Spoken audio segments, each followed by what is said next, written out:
Hi, my name is Jayanti Mukherjee, and as a part of I Think Biology NPTEL course, today we are going to continue our discussion on species, speciation, and biodiversity of the week 8 section. As a part of this, we are going to continue and go into more discussing what is biodiversity. So these are the learning outcomes.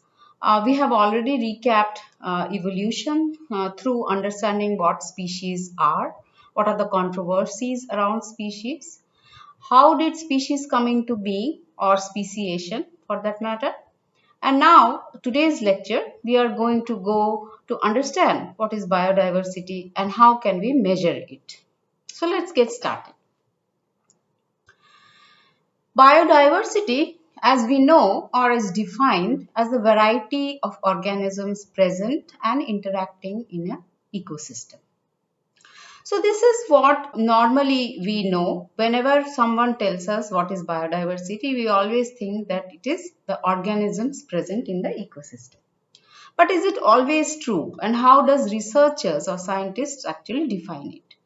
According to them, it is much more than only species. So, biodiversity does not only mean species diversity, it is much more than that. What is it then? So, they classify it at it could be species diversity, it could be genetic diversity, it could be the diversity of ecosystems, and it could be the diversity of the function or the different roles that the species play in an ecosystem. So let's get into this in a bit more detail. Before that, we will talk a little bit about the importance of biodiversity. These are all very common and you probably have already studied this in your schools, but we will just quickly go through it. We all know that biodiversity provides us with food. The plants around us, the crops we eat, the cereals, the fruits we eat, all comes from plants. Animals, if we eat meat, egg, or anything, fish, anything comes from animal, as well as mushroom. A lot of us loves mushroom, I do. So it also comes from, it is a part of biodiversity. It gives us a lot of economic benefits through these food products and animal products, and also timber as well as animal trade. Most of our medicines came from natural products. Now we are manufacturing them chemically. So a lot of the natural medicines are coming from the biodiversity we have. Biodiversity often can also serve as a biological control of several diseases. For example, studies have shown that if there is a lot of animal or a lot of biodiversity around you, then it sometimes can reduce your chances to get diseases like malaria or dengue or some other disease, because the diversity around you is actually diluting that effect of disease to the other organisms present around us. So we are not affected or infected immediately. So it's a very big advantage. And also, we know that by having a lot of biodiversity around us can also reduce the invasive species to come into an ecosystem. Biodiversity provides us with a lot of ecosystem services. This is the services that ecosystem provides us free of cost, which is pollination service. It gives us fertilizers, soil aeration, a lot of things that nature does for us for free, but we don't value that. So these are very important parts of biodiversity. Definitely aesthetic value is, we know, it's nature and its benefits. We love to go for long walks in nature, or we love to hang around animals when we and see them play. This part of the aesthetic value. If can you imagine a world where there is only humans and nothing else? We cannot exist like that. So it's a part of aesthetic as well as other values. And last but definitely not the least is the scientific value.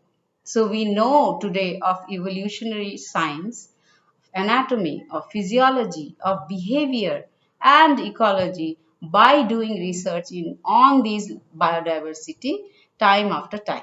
As for take an example, that lot of our medicines are till today tested on animals before they test on us. So they serve as a part of these scientific inspections or examinations that we conduct, and we can learn a lot of questions that are existing in nature by researching on the biodiversity around us. However, one of the most important parts of biodiversity is something that scientists call biodiversity gives stability. Now, before we go into this part of the importance of biodiversity, I would like to talk about a few other things, because only then this will make more sense. So now let's go into talking about the different levels of biodiversity. The first is, say, genetic diversity. What is genetic diversity? We already know a various number of alleles with different distribution frequency in a certain population, right? But what does it actually mean? So, genetic variation refers to the variation in genome at an individual level. So, for example, my genome will definitely vary even from a friend in my class or my colleague or even my parents. Even though I am very related to my parents, my genome has its own uniqueness. So, that is genetic variation at an individual level. However, if you take it another level, then it is between populations. Okay, so between population genetic diversity is very, very important. If you remember our lecture when we talked about species, we definitely talked about something called subspecies or varieties or eco varieties, these kind of terms. Those all belong to this species level or population variation. Okay, so each population, say for example, there are four population, four in different geographic region. Now that geographic regions put selection pressure on evolutionary pressures on those population, and that is how that genetic variation is evolving in that particular area. So that increases the genetic variation of the whole species as such, if you take all the population into account. So genetic diversity simply means the lot of variation in their genes. With lot of variation also comes the opportunity of mutation, more mutation. Now let's take an example.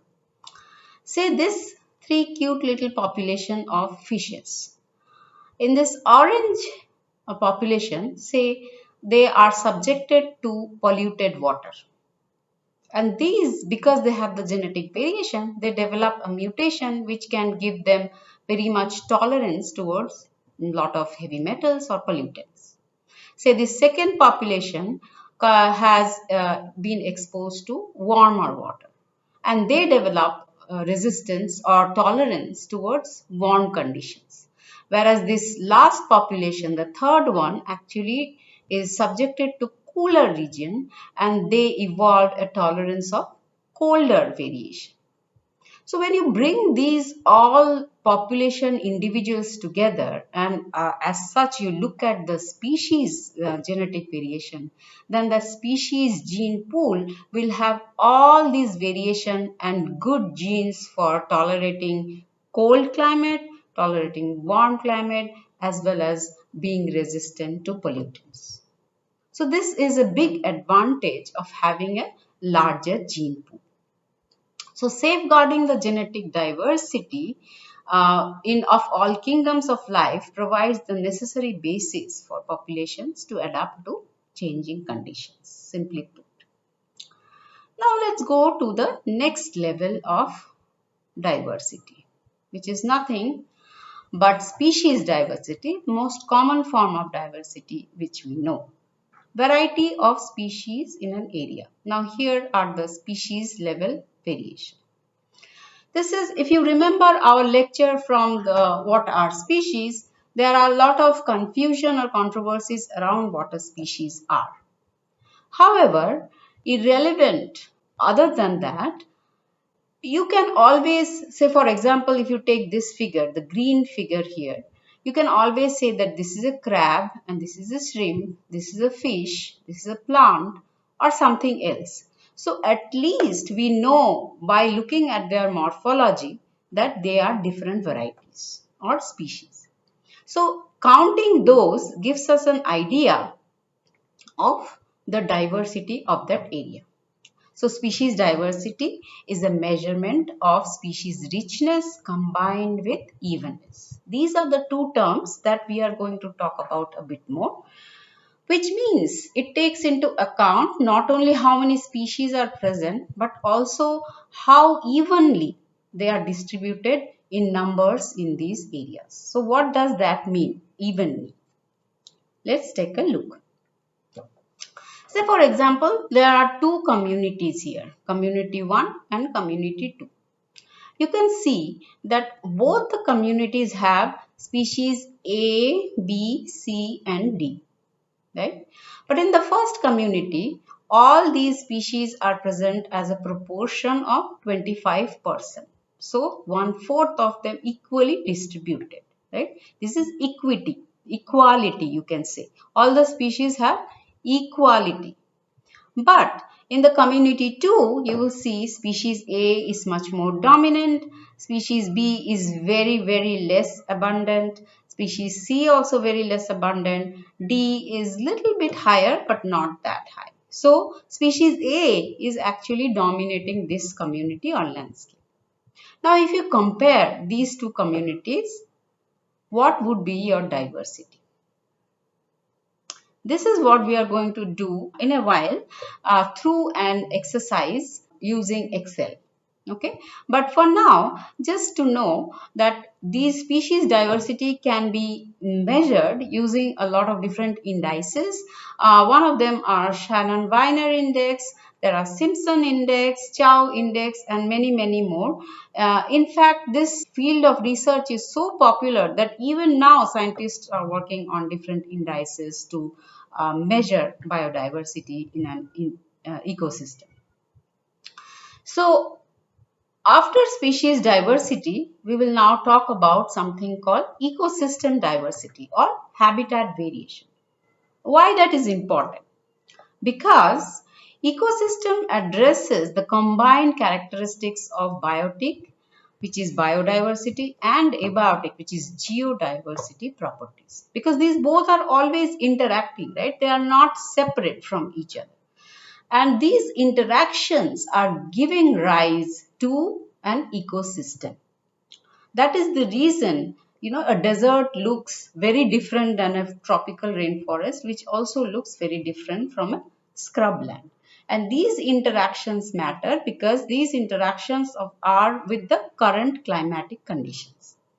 So that is why ecological diversity also includes variation in both terrestrial and aquatic ecosystems. So ecosystem diversity becomes also very important. So these are examples of ecosystem diversity. This is something called the tundra or the very cold region vegetation. These are the deserts, very hot region vegetation. You can see hardly there is any vegetation visible. But if you take a closer look, go to this area, you will see there are very hardy species of plants that still exist in this kind of habitat. These are lake ecosystem. These are forests surrounded by that. The tropical forests or temperate forests look like this. And these are some grasslands, beautiful grasslands. And this, I don't know how many of you will know, but this is something called a fynbos ecosystem. The reason I have put it here because fynbos is one of the endemic ecosystems of southern Africa. And endemic means this ecosystem occurs only in southern Africa. It doesn't occur anywhere else in the world. Okay, so it's very special ecosystem. So these are ecosystem diversity. Now we will come to last but not the least, the functional diversity. And according to scientists, this is one of the most important form of diversity we know of currently. So what are these? Variation in function or role of an organism. What does that mean? Functional diversity is the range of traits of the organism in a community. For example, nitrogen fixers, apex predators, herbivores, decomposers. These are the roles that an organism play in an ecosystem, right? So now let's talk about it a little bit more. Say if you have if you have a system or a ecosystem where there is only two nitrogen fixers, okay, only two species of nitrogen fixers, whereas other plants are present but none of them are nitrogen fixers. So what happens if the ecosystem now goes through a very large scale disturbance, which is could be flood or which could be a fire, and all the species are destroyed? So if the ecosystem does not have seeds of lot of nitrogen fixers, then the recovery potential of that ecosystem becomes very poor. Okay, because that function is now lost. Say those two species are lost from the ecosystem. So now that full functional role of that ecosystem is lost, and which could be detrimental for the ecosystem in terms of its recovery. For example, after an ecosystem is disturbed, it has to recover back to its original, right? That is called the resilience of the ecosystem. So after that happens, the function is lost, then it is very difficult for the system to recover to its original status. That is the importance of functional diversity. If you have less predators in an ecosystem, can you imagine? Let's take a question here. If you have less predators in an ecosystem, what will happen? I'm sure you have thought about that. If there are less predators, there will be much more herbivores. The herbivore population will increase. If the herbivore population increases, what will happen? Then they will eat a lot of grasses and vegetation. So the vegetation will start degrading. Okay, that is the reason these functional roles or diversity or maintenance of diversity of these functions are very important in an ecosystem. Okay, that is the reasons lot of decomposers are needed, lot of herbivores are needed, lot of predators are also needed, different variety of predators. So it is not only that species diversity important. For example, if I have an ecosystem with 100 species and 90 of them are herbivores or 90 of them are of a particular functional role, whereas only 10 of different functional role, then there is a imbalance of the system. Okay, that is why functional diversity maintenance is considered to be one of the most important diversity currently, particularly in the era of climate change. So, what diversity brings stability? This is what I said in when I was talking about importance of diversity, right? And the reason I waited till now was the reason to explain what is functional diversity with respect to genetic, species, and other diversity. So, for example, genetic diversity can give you disease resistance, drought tolerance, or other traits like this.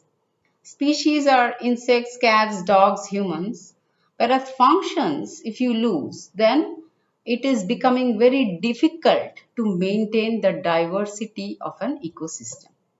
That is the reason scientists say or consider today that a more diverse ecosystem, a diversity which has an ecosystem which has diversity of species, diversity of genes as well as diversity of functions can be more stable. Now, what does it mean by more stable? It means that it will be more resistance from, say, a disturbance. It will be more resistance than to the invasive species intrusion. It will be more resistance to some disease or any other things from outside. So diversity gives stability is something that is considered very strongly. Although a lot of scientists actually have mathematically shown that in different situations it could not be the case either. So just to keep that in mind. Now, if you have any questions, of course, we can answer that. You can write to us regarding what we covered. But now let's move to the section where we discuss how to actually measure diversity. And here we are concentrating in this lecture, we are going to concentrate only on species diversity because this field is very huge. And if we go to other considerations like genetic diversity as well as functional diversity, we cannot cover. It's beyond the scope of this course. But one thing to remember is lot of the indices that we are going to talk about now are also applies to other diversity measurements. So these are the different ways or types how diversity can be measured. First, alpha diversity. What is it? Estimation of diversity within an area. Say, I live in Bangalore, and if Bangalore you can take as a whole area, the estimation of diversity in Bangalore would be known as alpha diversity. However, in terms of alpha diversity, what researchers consider, it can vary from a size of 100 by 100 meter plot to a 1 hectare plot to a larger area like I just mentioned. Okay, so but mostly it is considered as a plot based area. So say take a 100 by 100 meter plot and you calculate the diversity in that region, it becomes your alpha diversity. Now there are other two forms of diversity. We will come to that, but just for your information now, those are beta diversity where you compare two regions of for diversity. Say I have 4 plots and I can compare 4 plots for its diversity, or there is gamma diversity, which is actually diversity of a very large region. So in this case, Bangalore can also form a gamma diversity measurement instead of alpha diversity. So it is the way you consider it and very relative. So now let's get into some ways that we can measure alpha diversity.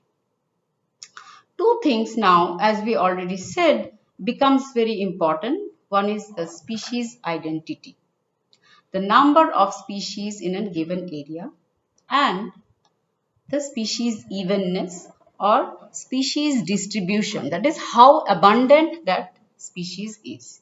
These two measurements taken together actually gives us an idea of what is diversity of an area.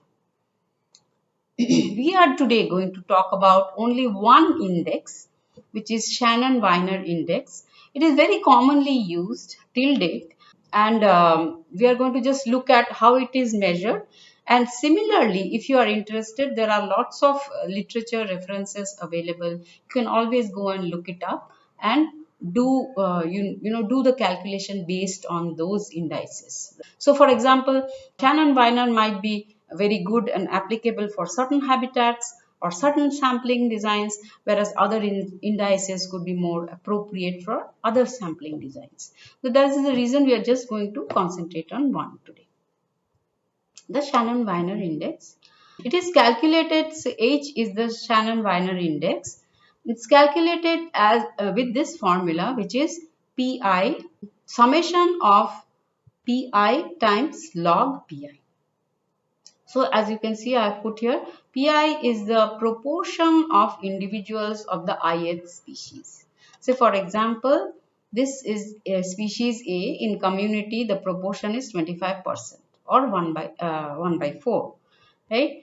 And multiplied by log proportion. So this is actually developed many years ago by Shannon-Weiner, and it was on a formula developed from entropy model. So we are not going to definitely go into the detail of how it was developed and the mathematical calculations behind it, which is beyond the scope of this, but you are welcome to go and look it up online. Now the second form of diversity, as we talked about, which is comparing diversity across different regions. Now let's see what does that depend on. Two things again. Okay, another two parameters.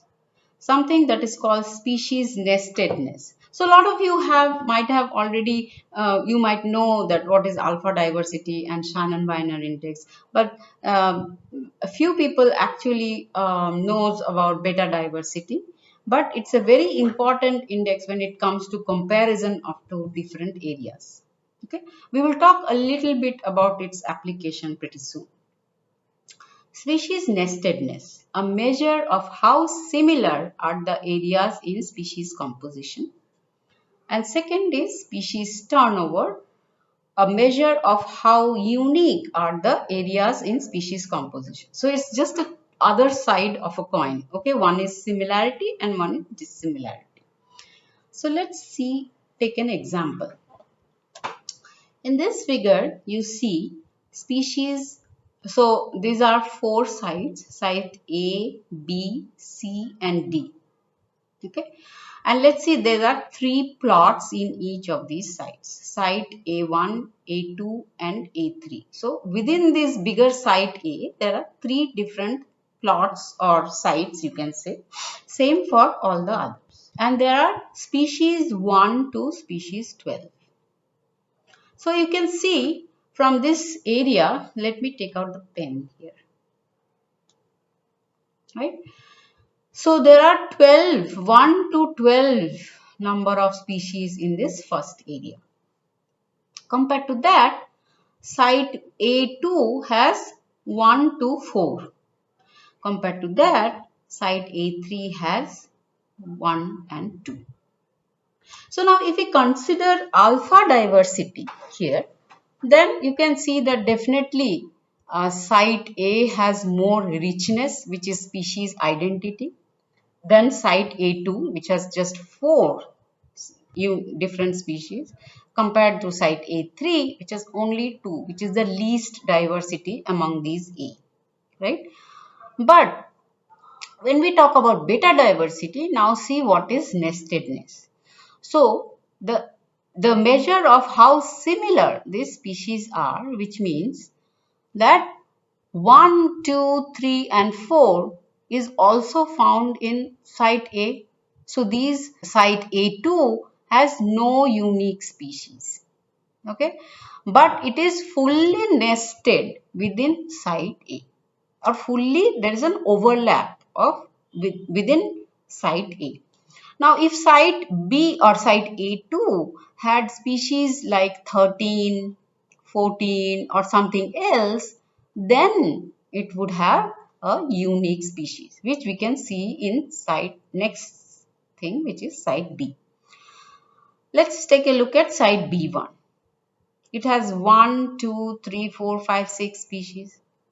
So site B2, which has 1, 2, 3, it is little bit similar to site A, but it also has 3 other unique species, which makes it more diverse than site A2, or more unique than site A2. This is how beta diversity is measured. So site nestedness means the similar number of species. So you said B1 has 3 species that are nested, which means it is similar, whereas B2 also has 3 species that are unique, and B1 also has 3 species that are unique. So there are 3 species turned over. Now we come to the term as turnover. How many unique species are coming in that area? Okay.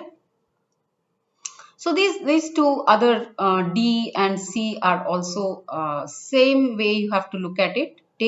Pause the video and take a look at this picture, which will give you an idea of how beta diversity works. So now we will see what index can be used. This is called Sorensen's similarity index, and it is measured as using this formula, beta SOR 2a by 2a plus b plus c, which is Sorensen's similarity index, and a is the species common to both sides. Okay, and B and C are species unique, that is the turnover that we just talked about, to two different sites. So this formula we will also use in Excel.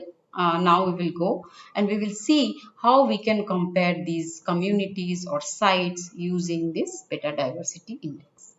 Now, one thing to keep in mind, so this is sometimes you may confuse because there is a lot of information available outside. Sorensen's similarity index, and there is also something called Sorensen's dissimilarity index. It is nothing but it is also called D equals 1 minus beta Sorensen. So, sorry for this writing, but it is D is equal to 1 minus beta Sorensen, means it is 1 minus similarity is equal to dissimilarity. So not difficult at all. So before ending today's lecture, we are just going to talk a few threats to diversity, particularly in reference to India. India, as you know, is one of the 25 biodiversity hotspots in the world. Hotspots means they are demarcated or recognized worldwide as one of the mega diversity countries or regions. So it is a very prestigious thing to have. In such a small country, India is one of the hotspots of diversity in the world. So what could be some of the threats to our diversity? Definitely it is land use change. One of the biggest enemies of diversity today in this era is land use change, and it is, as you know, how significant faster rates urban systems are growing. We are converting agricultural lands or natural regions to construct houses for development and other things, and hence losing diversity at a very fast rate in this era, right? It is not unknown to any of us, and we recognize this, but still this keeps on happening. Similarly, change in climate. As of now, we know that human interventions have caused global warming, it's causing global warming. And this global warming is making the weather patterns very unpredictable.